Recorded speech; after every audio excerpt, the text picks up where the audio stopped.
Magandang araw po sa inyong lahat. Ako po si Savannah Ariel D. Torres mula sa Baitang 5, Pangkat, Daya.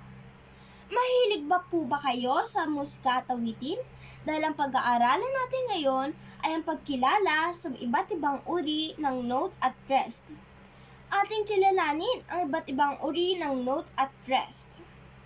Ang note o nota ay nagtatakda ng tunog, samantalang ang rest ay nagtatakda ng pagpigil ng tunog o pahinga.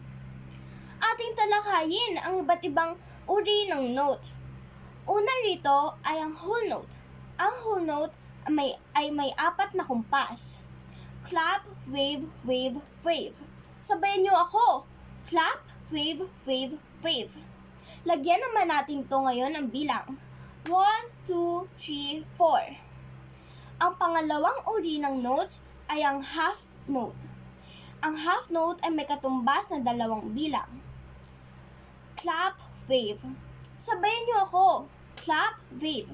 Lagyan naman natin ito ngayon ng bilang. 1, 2.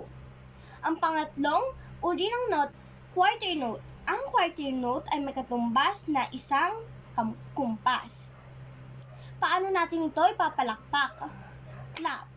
Sabayin niyo ako. Clap. Lagyan naman natin ito ngayon ng bilang. 1.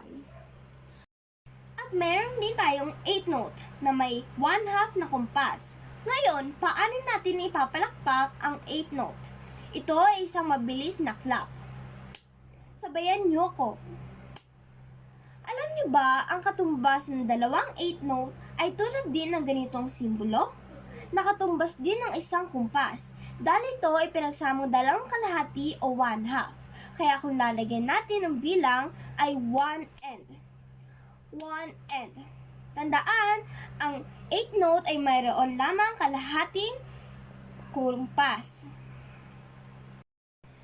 At ngayon, kilalanin naman natin ang iba't ibang uri ng rest o pahinga. Una rito ay ang whole rest. Ang whole rest ay may 4 na kumpas. Since ito ay rest, ito ay walang tunog sapagkat ito ay pahinga. Paano nga ba natin ito ikukumpas? Ganito. 1, 2, 3, 4.